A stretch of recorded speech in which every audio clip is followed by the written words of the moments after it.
And with me, I have Angie Andreessen. She will be, she's the business analyst for the program. We will be conducting this answer hour. It is 10:31. I was going to give it actually 10:32 now. So let's just get started with this, and we'll be able to get through this presentation, and also let's have some conversation about your experiences with campus so far, so we can make a better system here. First off, I will just do some housekeeping items. We due to the large number of people, we would prefer that people just stay on mute and use the chat feature. This gives us a way to record the questions that came in, and so we can incorporate those into FAQs, and also we don't get the feedback and the problems I think we've all experienced from having over 200 people on a WebEx and people start talking over each other. With that, I'll get started here. So if you want to go to the next slide, Angie. And I just wanted to chime in really quickly, Brad. We are going to record this meeting. So just so everyone is aware, we are recording, and we will make this available after the answer hour today. Yes, thank you. If that's a good point. If anybody has a question that or a particular issue that's going on that is strictly with that involves some type of, you think could be some confidentiality issues or things you don't want your competitors to know, please send them a direct message to Angie, and she will, we can work through them and also answer them in a general way, just so everybody can understand what's going on out there. All right, let's start the first slide.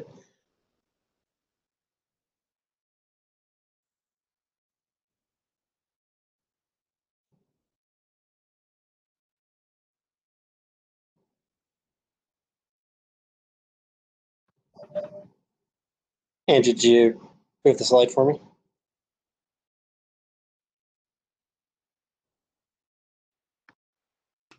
Bear with me just a second, Brad. I apologize. I'm having some WebEx issues, so I'm going to go ahead and share my screen again. Share my PowerPoint. Okay. We'll move to the next slide. No worry. I mean, the next slide is just the agenda. So I want to just take a quick moment to go over the items we're going to discuss today. We're going to talk about some updates. We have a Campus Central page where people can get information. We'll go over where you can access quick reference guides. Obviously we'll have a Q&A at the end, and then we'll hit on our feedback survey as time permits.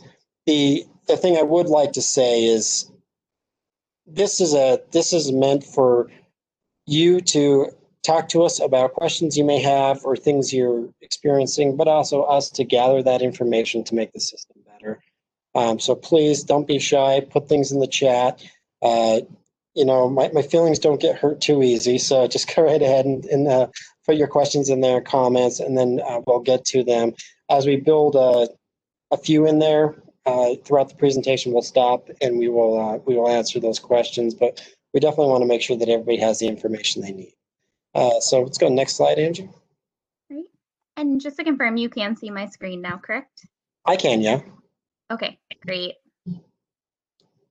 Yeah, so I want to talk about some known issues that we're currently working on. Group email lists may list unassociated names in emails. This is something that was brought to our attention past couple days, where people were making profile changes and it comes back with a group administrator that's not part of your group. We are diligent in researching that because we know that they're not part of your group and there's no way they can be in your group, but we don't know why those emails are going out like that. So we are working on that. Third-party administrators unable to access claims after 4UR is filed. Angie, do you have a little bit more information on that?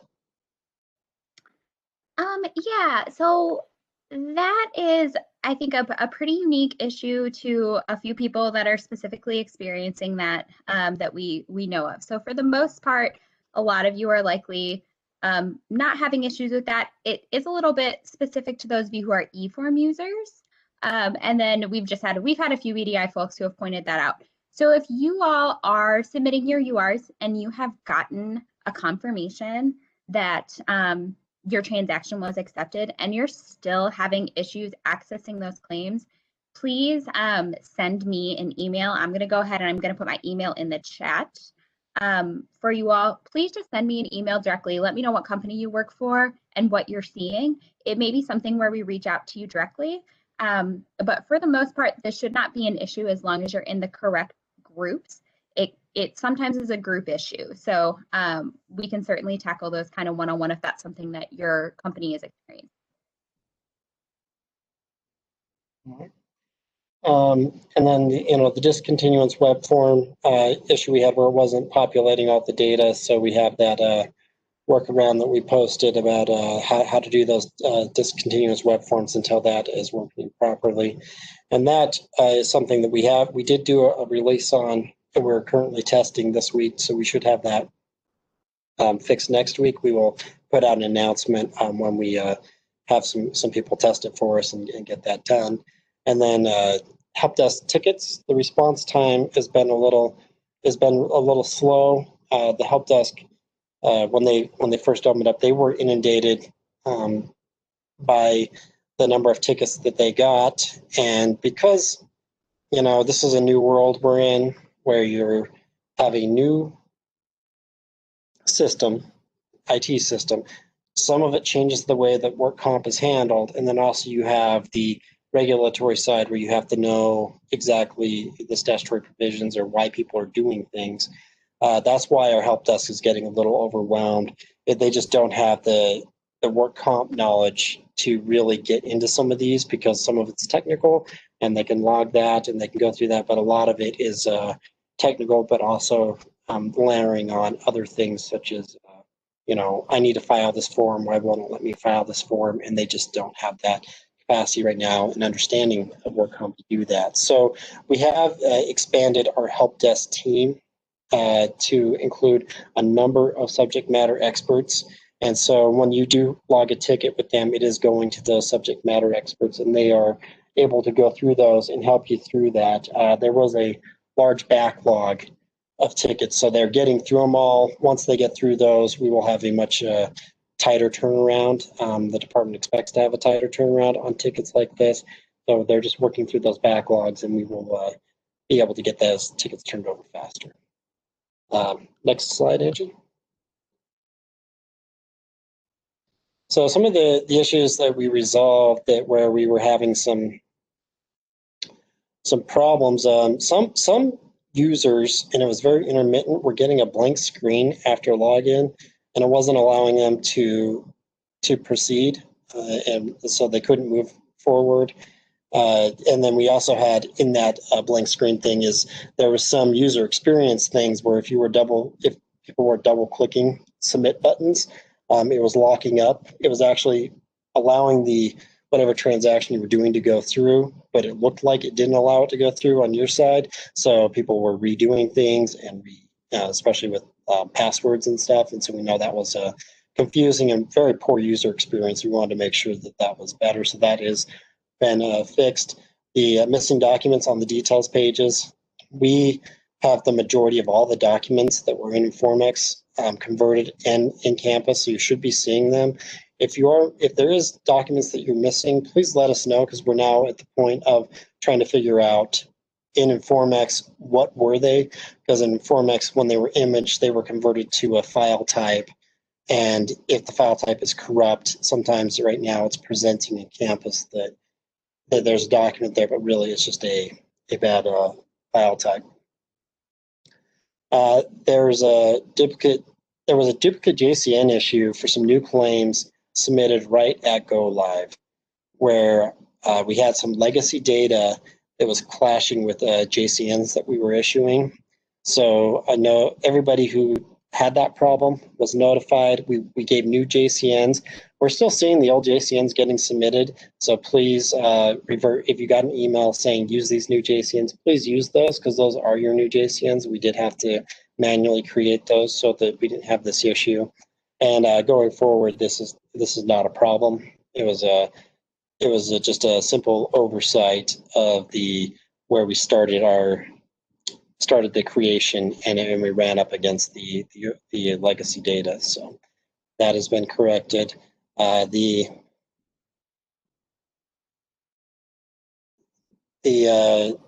incorrect employer was populated on documents created from EDI. Yeah, that's something that a number of you reached out to us on. That it's attaching to an employer and it's populating the wrong employer from what was submitted. So we've fixed that, and we're continuing to refine that. As part of our master data management model, we wanted to make sure we limit, just not creating new employers every time. And so when something's coming back, it sometimes is locating a already established employer that we have verified, and it's attaching to it. It's coming back showing different information to you. So that was fixed. Trading partners not receiving notification email reports in the FTP folder. This one, I didn't know that was a pervasive problem. I know that there was maybe one day last week that was an issue, but that should not be an issue. And if people are having issues with stuff on the FTP folder, please get that to the EDI team as soon as possible, because we do know there's some issues with sometimes we have corrupt XML files that get submitted and it locks up our processing. We've fixed that issue, but we want to make sure that if you're not seeing anything on the FTP folder, you let us know as soon as possible.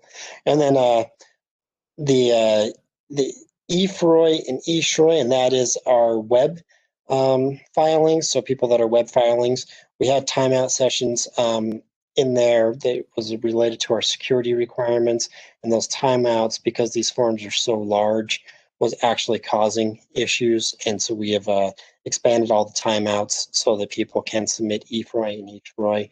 If people are still having issues with those, it is a smaller group that does do them, but we want to make sure that you can submit those filings, because we've run them in test and we haven't run into this issue. But we also know that in the real world, sometimes it takes a lot longer for you to get all the information relevant to fill out those forms. All right, there's just a really quick question there. Sure. So just someone mentioned, when you go into campus, at the bottom where the JCNs are, I have claims that are not listed there. So I want to just take a moment to kind of show you all how to find those claims if they're not listed. I'm assuming that you are specifically talking about them not being located in your My Claims queue. So they would only be located in the My Claims queue if your group administrator for your company specifically assigned them to you. So give me just a moment here. I'm going to pull up my test system, and I want to walk through how you guys can find those claims in your groups. All right, so hopefully everybody can see my screen. We're still seeing the PowerPoint. Angie. Oh, sorry, I'm not sharing everything. Give me just a second.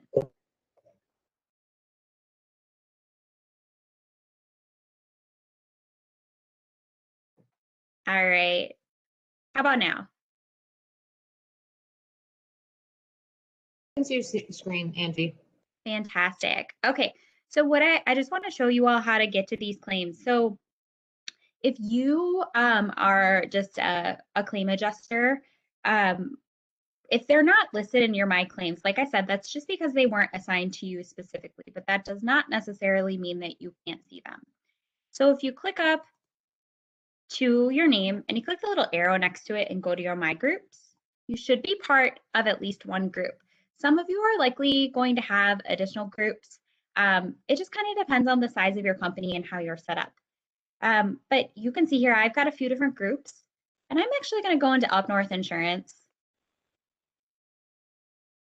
And if I want to see the claims that are related to my company, I can just click on this Related Claims and Cases tab. This is going to pull all of the claims and cases that are related to my company. So if I click on that tab, there are a few things that I can do. I can actually go ahead and filter. So most of the time what you're going to see when you click into that tab, and I'll click into it here in just a second, you're going to see cases as well. And I know that that's something that has kind of confused a few people in that tab. So if there are WCCA cases or disputes or rehab cases that your company is related to, those are also going to show up here. So what I would highly recommend is that you get a little bit familiar with using the filtering tool. So I'm going to go ahead and click into that tab. And it's loading here, and I apologize. I'm in my test system, so it's being a little slow. But you can always use, this is going to show up on pretty much all the data tables throughout campus. If you click here, you can filter by your claim admin claim number. That's what I would recommend. And this is going to be your company's claim number. So if I had claims in here, I could type in any part of my claim number and click apply, and it's just going to pull up claims that are specific to that. Same with associated type. If you just want to see claims that are related to your company, just type associated type and type claim. And that's typically just going to show you those. And I apologize, they're not popping up right now, but typically you can use more than one of these at once. So you can see I've got a couple. It would filter down by both. So what you would need to be able to see these is to have global claim access, which is something your claim administrator or your group administrator can give you. I'm going to back into my group and I'll show you guys what that looks like. So if I click on my permissions, specifically view my group. Oh, I apologize, I clicked on the wrong thing. If I go back to my own permissions, you can see here, I've got my permissions right here, and I have this global claim access. So in that case, I should be able to click into any claim from that related claims and cases tab. There is a little bit more involved process if your group administrators do want to specifically assign claims to you. That is part of our group admin training, the group management training. We do have a recording for that, and we can make that available. It is on our DLI website. I will grab the link for that, or I'll have Melissa grab the link for that, if you don't mind, Melissa, and put that in the chat. Angie, we did have a question. Would there be any reason why filter by claim number wouldn't work? I have not heard if that is an issue, but if that is an issue, I will work on trying to replicate that. If the user who is experiencing that wouldn't mind sending me an email, I can look into it. And Angie, I was going to say we did have that issue come up once related to the third-party administrators, some of them not being able to access their claims. They weren't able to filter by the claim number and find it because of the access issue. So it might be rolled up into that already known issue that we're dealing with. But also, I'm sorry, what was the link you wanted me to put in here? Yeah, Melissa, if you wouldn't mind just grabbing the group management training link. Got it. And putting that in the chat. That is going to outline, it is kind of a long training, but there is some really good information in there. And that is going to outline specifically how you, as if any of your group administrators, how you can give your individual claim reps claim access if you do not want to use that global claim access. So I'm not going to run through that now, just because I want to make sure that the group administrators, that's very specific functionality to group administrators. If you do not have that permission, that global claim access, and you are a group administrator, you can simply give yourself that permission. And again, that we run through that in that group admin training. You should be able to just click on my permissions and just add global claim access to yourself. And if you are not a group administrator and need that access, just reach out to the group administrator for your group. So I'm gonna go back to to show you guys really quickly. Your group administrators are always going to show up here. So if I was not a group administrator and I needed that permission, I could email any of these folks and they can give me that permission.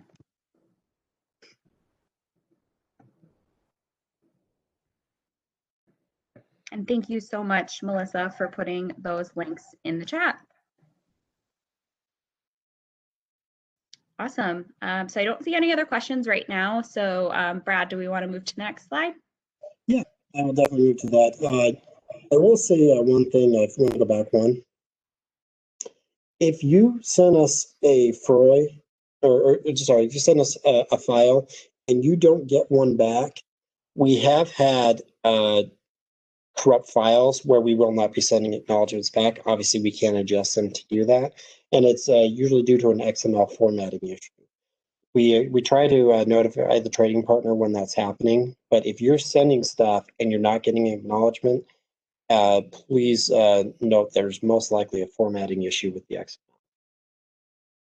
All right, so we have shifting gears. We have a Campus Central page here that we've put up where we're trying to put some daily updates on there. Being mindful, we don't want to inundate everybody all the time. Okay, we don't want to inundate everybody all the time. Angie? Oh, thank you. So this is the Campus Central page. She's on it. She pulled it up. Where we're trying to put updates on here, trying to put FAQs, just things where people can go and have some resources if there are known issues. We wanted to do this because we understand that sometimes calling the help desk it's taking a little bit longer, and if there's a known issue out there or a known workaround, we want to put it here. Much like we'll do like an email around the suspensions, and then we'll put that in here too, so everybody knows like this is how we're going to be able to handle the NOID 3 situation. And you don't have to call help desk and say, I can't submit this form. You can actually just, this is a place you can check to see if these issues have been reported. We want to, continue to get this, daily updates more up to date.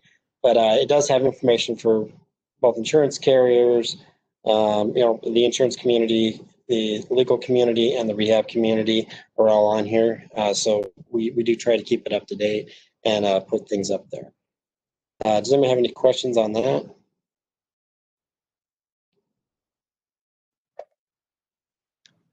I don't see any questions in the chat right now. But yeah, as Brad mentioned, I would really emphasize having this be kind of your first step, even before you reach out to the help desk. And then if you don't see your issue, certainly proceed from there.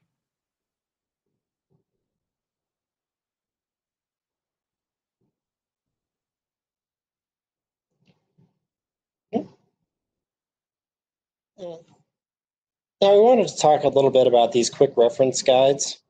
This is really something that we have a screen where or a page in Campus where you can kind of do these quick reference guides. It's broken out by subject that people have asked about.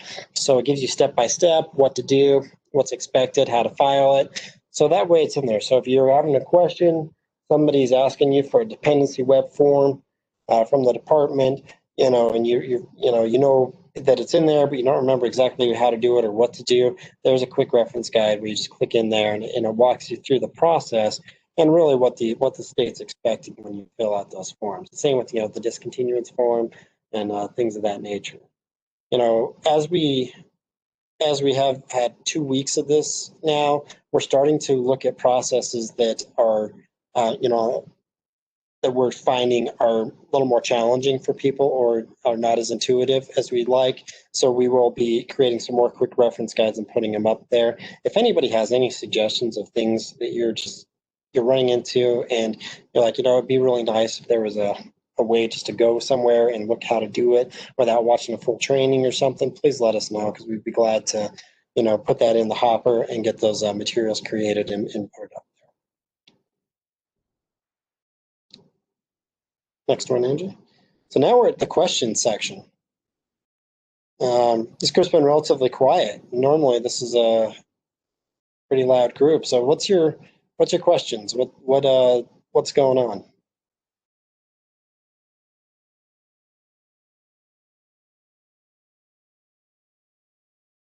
All right, Brad.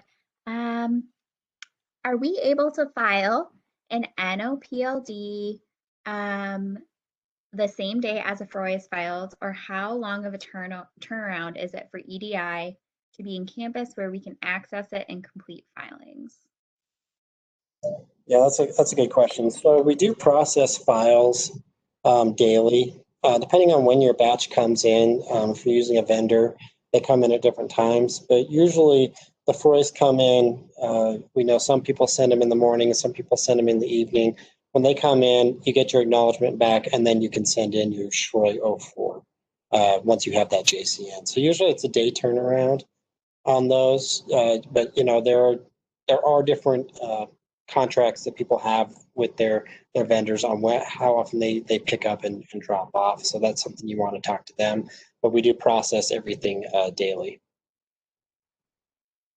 Thanks, Brad. How do FROYs get mapped to a specific adjuster from the initial filing? I can speak to that one. So, Thanks, Andrew. Yeah, so we do not specifically map the FROYs to the adjuster based on EDI filings at this time. So if you would like to specifically associate an adjuster to a claim, your group administrator can do that either via bulk or individual claim allocation for them. I know we've gotten some feedback on that, on just potentially linking adjusters based on the information that's provided in EDI. So please know that we have taken that feedback and we do have it documented as something that we can hopefully look into in the future. But at this time, the FROYs do not map to a specific adjuster in campus based on EDI filings. A couple more questions. Does the NLPLD have to be uploaded into campus or just to the employee? The NLPLD, that's the primary liability denial. Yeah, I can actually. SHROY 04? Yeah, so I can actually field this one too if you'd like, Brad. I was just going to say, yeah, the SHROY 04 can be just sent in as the SHROY 04, but supporting documentation, if it's needed to support your denial, would need to be uploaded into campus. And then obviously the document would need to be sent back to the employee with all that information. Yeah, and just to clarify with that process, so the paper NLPLDs that we previously used to use, that you used to send to the state either via fax or email or mail, are no longer used. So currently in the campus world, what you would do is you would file an EDI or eForm equivalent. So those equivalents are going to be your 04, like Brad was saying, that's your full denial of a claim, your PD or your partial denial of a claim, your EP or employer paid, so that's going to be for your wage continuation, or your IP, your initial payment. So those are the 4 maintenance type codes that kind of replaced the NLPLD. What should happen when you create one of those transactions in campus, either via EDI or if you're an eForm submitter via your eForm submission, it will generate a document that looks pretty similar to the old NLPLD. That would be the document that you would need to send to the employee. Melissa, would it be possible for you to put the form to MTC crosswalk link in the chat? I think Sure thing. Thank you, Melissa.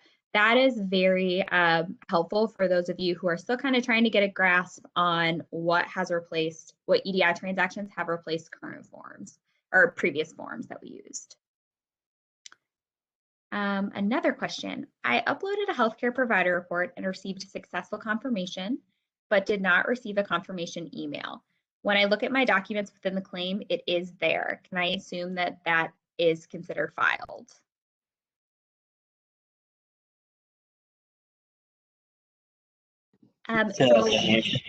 You broke up on me. What'd you say? So this person submitted a filing, so uploaded a healthcare provider report, received confirmation in the browser that the upload was successful, and was able to verify that the document is showing up in the claim on the Documents tab. Can she assume that it has been filed even though she did not receive a confirmation email? Yes. But we would like to get some information of why you didn't get a confirmation email, but yes. Yes, Ashley, if you could send me an email just with that information, that would be really helpful. I will email you back. Can we have some training sessions that just go over everyday processes again, like how to file a rehab request form or what is used to be the NOPP type stuff? So I think this is just a request for some additional training And Melissa, could you put the link to the recorded trainings in the chat as well? Yes, the ones like the entire page with all the recordings on it, or do you want some specific recordings in there? Let's go ahead. I can do some of both. Yeah, let's just go ahead and yeah, put that broad page. So we do have some recorded trainings from August and then some that were conducted back in October. But obviously we understand that training is kind of an ongoing thing. Brad, I don't know if you want to speak to that at all. Yeah. Right now we have our trainings up, but as we are starting to hear more things, we know that we will have to start doing our retraining sessions. So what the plan is after the system gets a little more stabilized and we start to have, more issues around how to do things instead of, I can't do things, we're going to start doing a retraining plan. It should start, towards the end of the month, and we'll have more training set up where we can kind of discuss these very specific scenarios that people want training on, and then of course we'll have the general training still out there. I can put in the link to our feedback survey so we can just collect all of that and have that information as we put together that plan. Thank you, Pollock. All right, next question. If we are trying to file a legacy claim, so file the UR for a legacy claim, but we do not have the JCN or we can't find it in our file, how do we get that? If you need to file for a UR and you don't have the legacy JCN, you would reach out to the EDI team at DLI and they could help you. And there's the Melissa, I think, just posted the email address there and they can help you with those. All right, we are unable to see our claims under our group and have opened a ticket with the help desk. Should we hold off on submitting the UR transactions until this is resolved? No, I think the UR transaction is what actually gets the claim visible for the group. So submit the UR transactions and don't let that stop you. And if you have already done some URs and you're not seeing them, please send us that and we will work to see why that's not happening. But yeah, please send in those URs. All right. And this is just some feedback and we can definitely take this down. It would be helpful to show the adjuster on the claim list so that we can easily assign them to the adjusters. And what we do, so they're not visible on the claim list, but if you do send that information via EDI, it is available on the transaction, I believe, in the contacts tab. I'm going to verify that before I demonstrate it, but there should be a way to figure out who the adjuster is by going into the claim, but we can certainly take the feedback to have that be part of that queue or that list. My understanding is that the discontinuance NOID number 3 is not working and we are to use the other filing, but a NOID 3 form does not generate, just the document we uploaded. Are we supposed to complete the old NOID 3 and upload it, or is the attached medical documentation enough? Melissa, I believe you want them to fill out the form and upload the old NOID 3 form with the appropriate documentation, correct? That's correct. And that's outlined a little bit more too on that Campus Central page. I don't recall if that was linked earlier, but I will get it linked now just in case. Yeah, they're up on the screen. Thank you. Here. I'll put the link in as well in just a second here. Thank you, Melissa.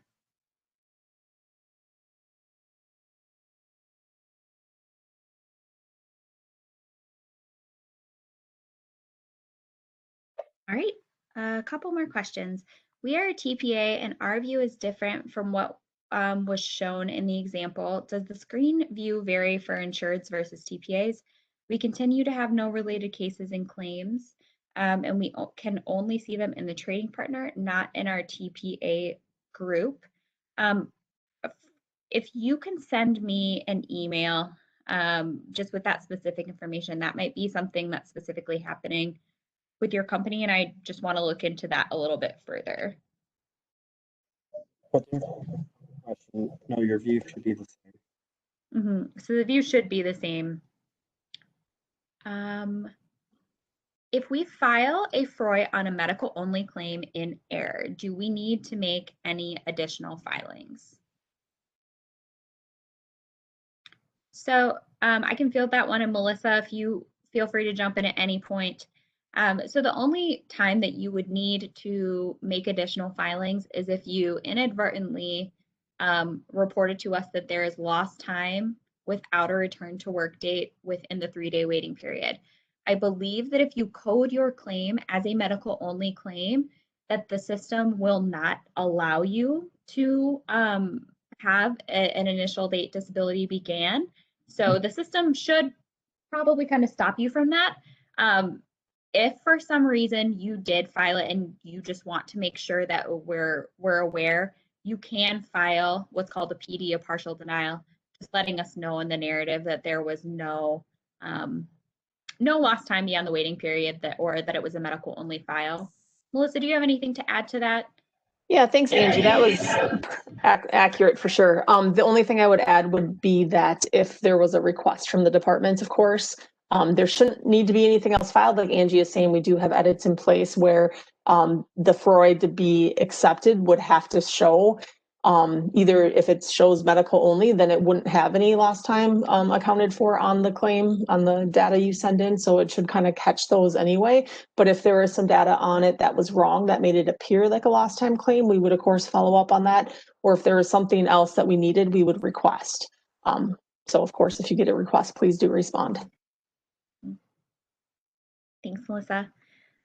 Next question. Currently, when filing an IP or an NLPLD, I think maybe that should have been an 04 NLPLD via EDI. There is a limit of 500 characters on the denial narrative wording. Is this a restriction from DLI? Generally, denials are more than 500 characters. Can this limit be increased so that the full wording can be entered? So this is actually a limitation with the IIBC standard. So 500 characters is a limit with the IIBC. What you can do if you have more that you need to add to a file, you can certainly log into Campus and upload a document that has additional narrative information. We do have in our other filing a document type that is called I think it is called supplemental documentation for primary liability determination is what it is called. So if you need to go over the 500 characters, that is totally fine. You can just upload that additional information. If you are somebody who sends documents to us via XML attachments, you can also provide that information in the XML attachment documents.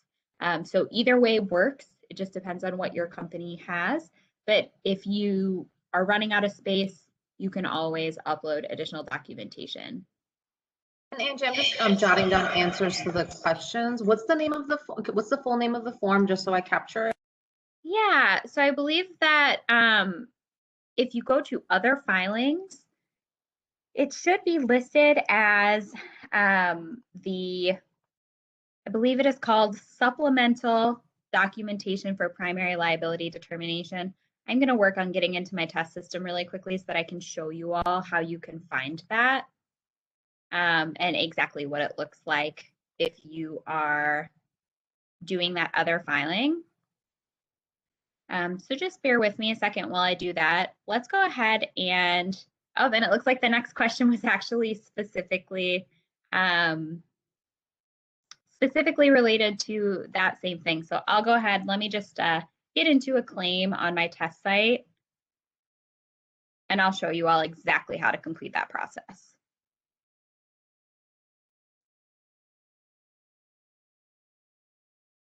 All right, I'm gonna go ahead and pull up a claim for Adam. So what you can do is you can click this little button here, the submit filing.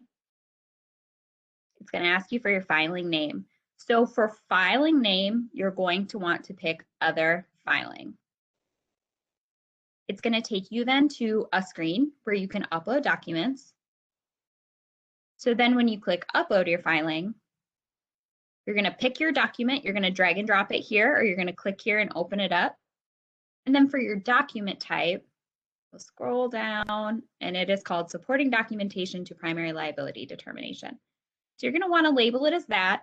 And then in your description, you can type anything you want. So if you need to add medicals, you can indicate that it's medicals. If it's truly just expanding your narrative, just add denial. And then once you submit that, that's actually going to go directly into the file.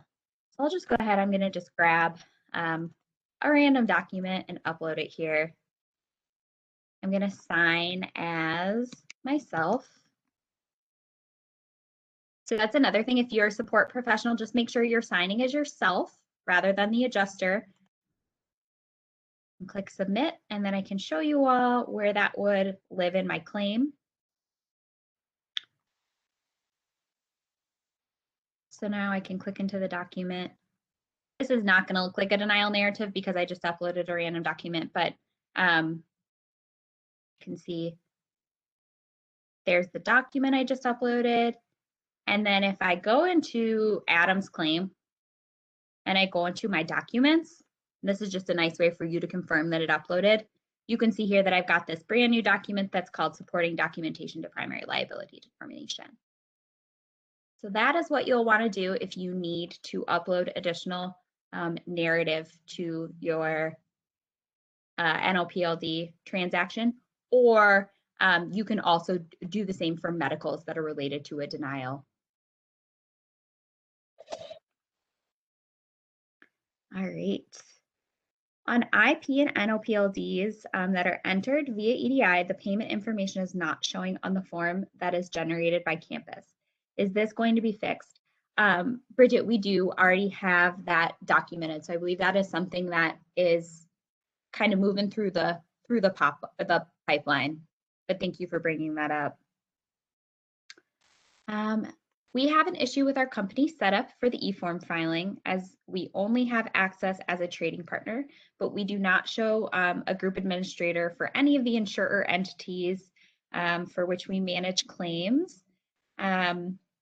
I believe this is being worked on to add the administrators, but in the meantime, can we still file the FROI URs to get the claims we have into campus? Yes, you can still file your URs.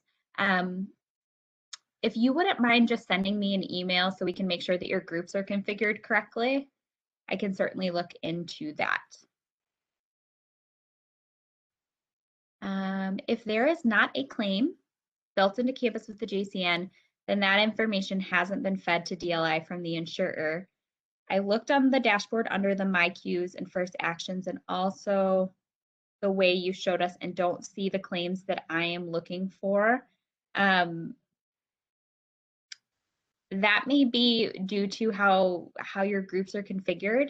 If you wouldn't mind, Jesse, sending me an email with the jurisdiction claim number or the claim, your own claim admin claim number, I can look into that specifically and see what we've got, and we can make sure that we have something on file.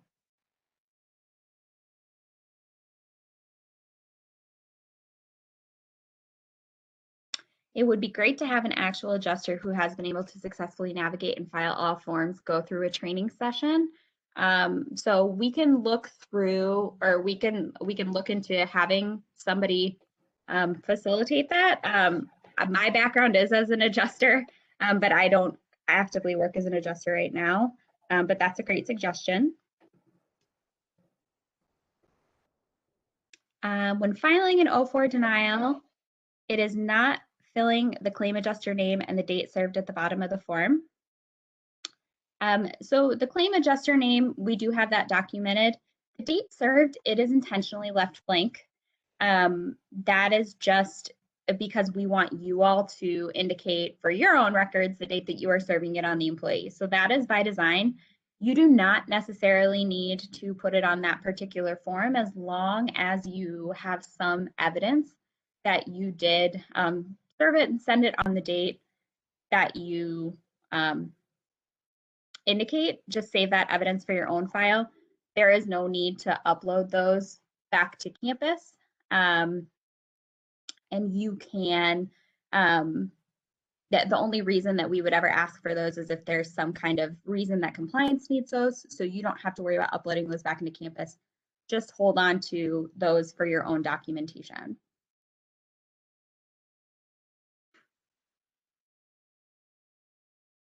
All right. I am unable to find an adjuster name in campus. Can you show us where it should be populating? I'm going to follow up with that and make sure that that is visible on the external site for you all.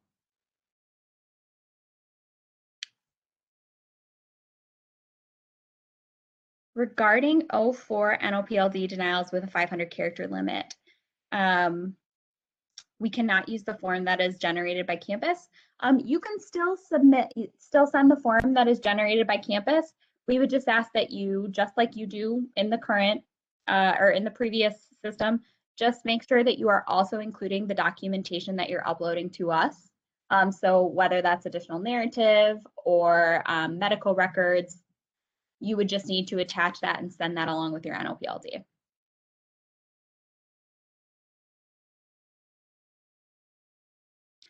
Should the denial narrative be required, we submitted a SHRO 04 without the narrative. I believe that it should be a required field, so I will look into that a little bit further.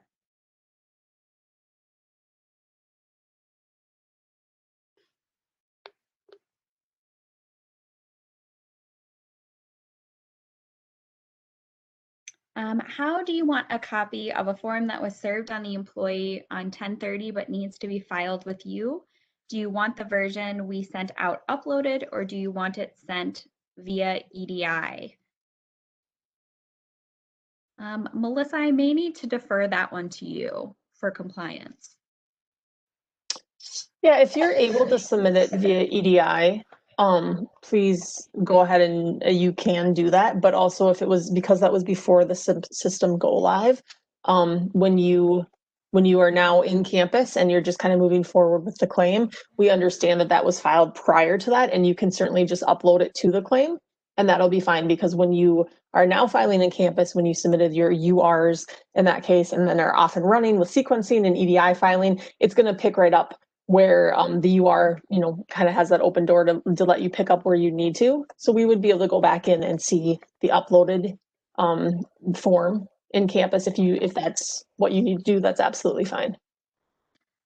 One thing that I will point out with that, everything Melissa said is absolutely correct.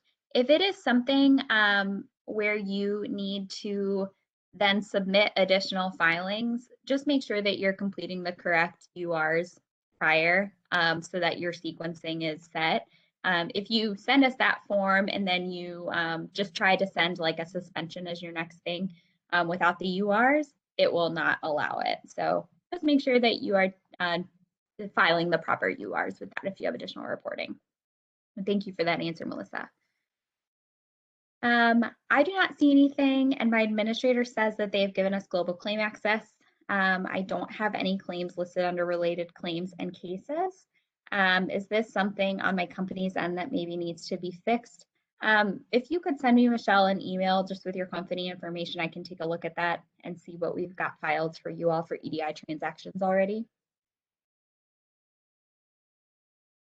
If we have been granted access to the site, is there a time frame we will have to wait until we see the claims we handle so that we may then file the NLPLD?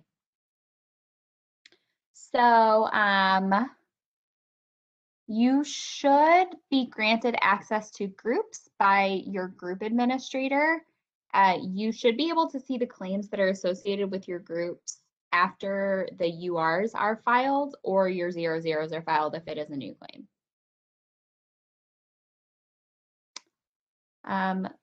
Melissa, I might need your help with this one. Does Minnesota accept a FROI 02 to change the claim administrator claim number? Some of our claim numbers were changed and removed the hyphen. So do we need to keep that the same going forward for these specific losses? We do accept the FROI 02. I'm trying to find right now if that claim admin claim number can be accepted on that. And yes, I believe it is, but I'm going to double check that. Thank you, Melissa. This is Brad. I do want to make a comment on that. So we are running into a little bit of a sequencing problem with that. where the URs are requiring the claim admin claim number match.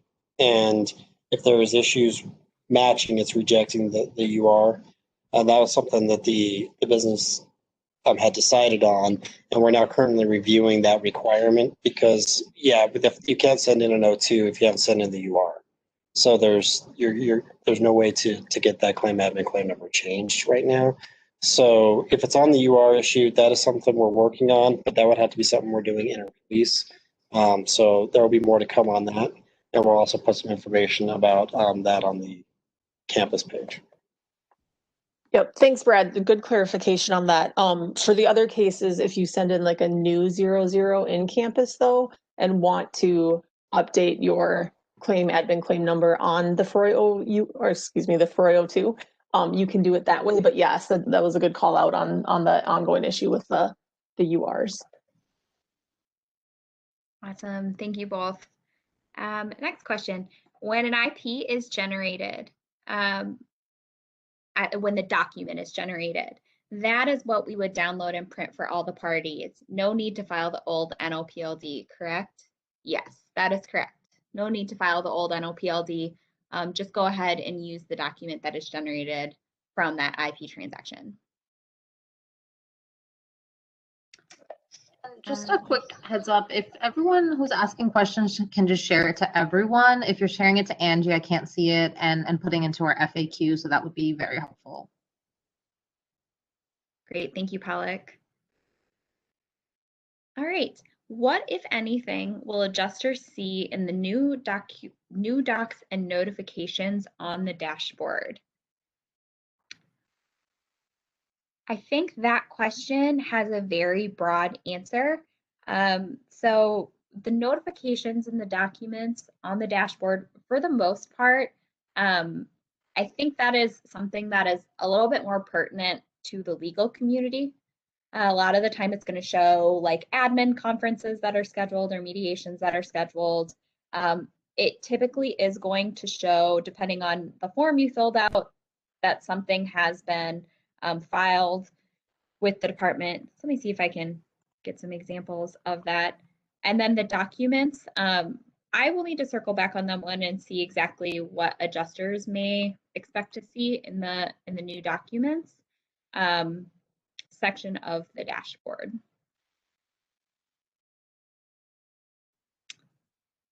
Another question, just to clarify, if we filed an NLPLD before 11.2, we should not have to file an IP after 11.2, correct?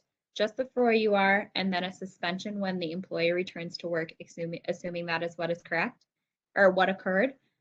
You would need to file your FOIA, so that is correct.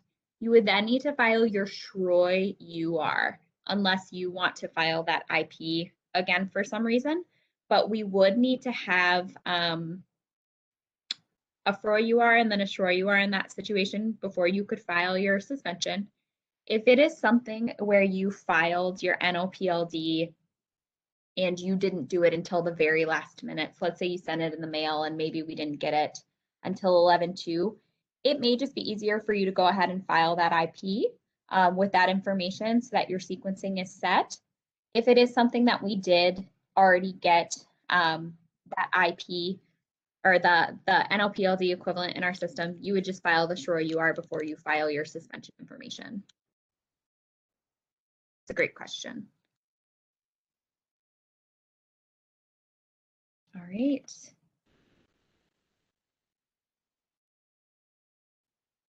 I am not seeing any additional questions right at the moment. I'll go ahead and put I think there are a couple of people asking for my email, so I'm going to go ahead and put my email address back in the chat.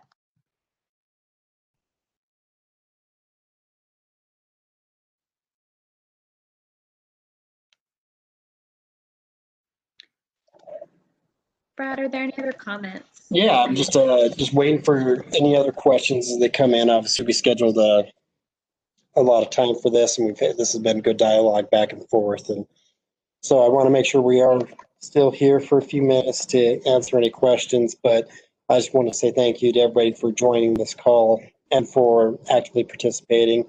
It really does help us try to identify where we can make some improvements or where things need to be fixed. And with that, we just want to really work together to build the system so that it is a better system for you and for the stakeholders. So with that, I have nothing else. Pollock has put the survey link in the chat for feedback survey. So please feel free to get in that and do that feedback. But for me, I just want to say thank you. And with that, I think we can adjourn the meeting if there's no other questions. Thanks, Brad. And just a really quick reminder for those of you who are still on the call, we do have some general answer hours that are scheduled for next week. It is possible that we will schedule another one for this group next week, but we may not schedule one for this group for a few weeks. But we are going to continue holding these answer hours just so you all have an opportunity to ask some questions.